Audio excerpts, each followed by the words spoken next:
Well, that Maverick Helicopters was freaking amazing. 3, 2, 1, go.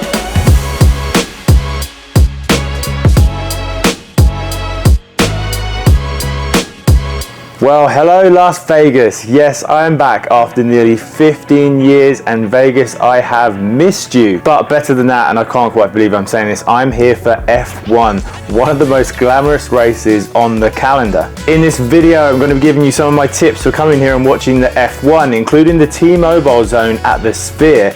And on top of that, I'm going to cover my epic Grand Canyon tour with Maverick Helicopters, so you don't want to miss that, and a few of my other tips and favourite spots right here in Vegas. Oh, and don't forget, if you're new here, please like, subscribe and turn on those notifications. Alright, let's crack on straight into the Grand Canyon helicopter tour with Maverick Helicopters. My tour was called the Wind Dancer Grand Canyon Landing, and it's about 2 hours long, and you fly right into the Grand Canyon before landing for a drink and a photo opportunity. I was picked up from my hotel before we checked in and met the pilot for a safety briefing, and then the fun began. I was lucky enough to have a front row seat for cruising into the Grand Canyon via places like the Hoover Dam, Lake Mead, and incredible views over the Mojave Desert. And don't worry, the pilot did make sure everybody had a turn up front and by the window. And then we arrived at the landing zone in the Hualapai Indian Territory. I hope I've pronounced that correctly. The pilot set out some champagne and some snacks, and it was a great chance to take some photos over the Colorado River. But what a place. Honestly, this is a fantastic way to see the Grand Canyon. You're swooping through the canyon itself and just soak it all up before heading back over the same spots, before heading back over Lake Mead again, and then the Vegas Strip itself. Seeing some of the biggest hotels in the world from above was unbelievable. Places like MGM Grand, Mandalay Bay, the Luxor, so many big names, and it was brilliant to see them from the sky. Just a quick note, you can also do a tour of the Strip at night and during the day if you don't want to do the Grand Canyon tour, and on top of that you can do my tour at sunset. And just a quick note on Maverick Helicopters, they are the top rated aviation tourism company in the world and have EcoStar rated helicopters,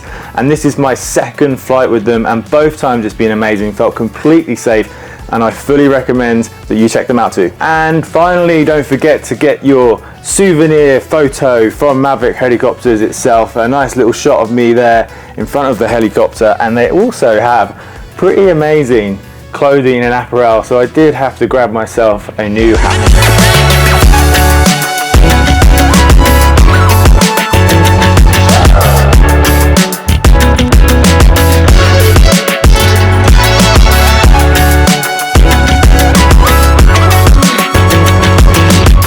So there you have my Grand Canyon helicopter tour. Moving on to the F1, the second time it's ever been hosted here in Vegas, and it just blows my mind that there are Formula One cars racing down the strip through and past the Sphere, going over 200 miles an hour, and if I'm honest with you, it was a real pinch myself moment that I was going to be here to witness it myself. And on top of that, it's a really great track, 3.8 miles with 17 corners and 3 straights, and it offers some really good racing. Actually, last year there were so many overtakes. I think one of the top races in the calendar for overtakes, which, considering it is a street circuit, they have done very, very well. Most of my tips are going to be about the T-Mobile zone at the Sphere, but on day one for free practice one, we actually went onto the pit straight itself and into the skybox. Now, in the skybox, all of your food and drink, including alcohol, is included, and you have this incredible view over the 200-mile-an-hour straight in front of you. But I wasn't going to be there for the race, just for practice. For the race and qualifying, we moved across into the T-Mobile zone at the Sphere, corners 5 through to 9, and a great little chicane there as well. We had grandstand seats, and all of your soft drinks and food are included here, and I was actually really impressed by the food on offer. Alcoholic drinks are extra, and of course they are expensive. These are Vegas prices, and it's sponsored by Heineken, so that was the only beer you could get, and that was about $14. But for me, F1 isn't about having a drink. So the T-Mobile zone is conveniently right next to the Wynn and the Venetian, and it loops around the whole of the Sphere and also offers nighttime entertainment in the form of amazing bands and music. We had One Republic, Ludacris and Alesso entertaining us before the race, and there were tons of other things to do to keep you entertained as well. A few other tips: you do need to have a clear plastic bag or a clear backpack to go into any of the zones for the Vegas F1. So we had to purchase one of these, and there are no big cameras. Now I didn't actually know that, and I got my big camera in on the first and second day, but the third day they said no. So if you're taking a camera with a detachable lens, be prepared to have to take it back to your hotel to get into the race. And a couple of other tips: it's useful to have an Amex. They gave you a free radio and a free clear bag when you had an Amex card and could show that it was in your name, and that also gave you access during the F1 to ride the high roller wheel, which was great fun too.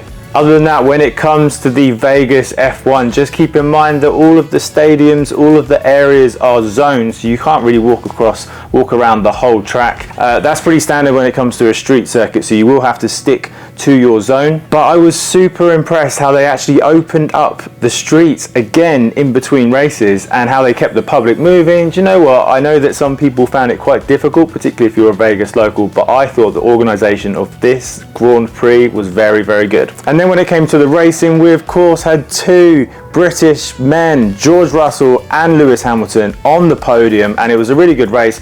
Max Verstappen was crowned 2024 world champion, so congrats to him, congrats to George. And yeah, I won't talk too much about the race itself. You can see some of the action here.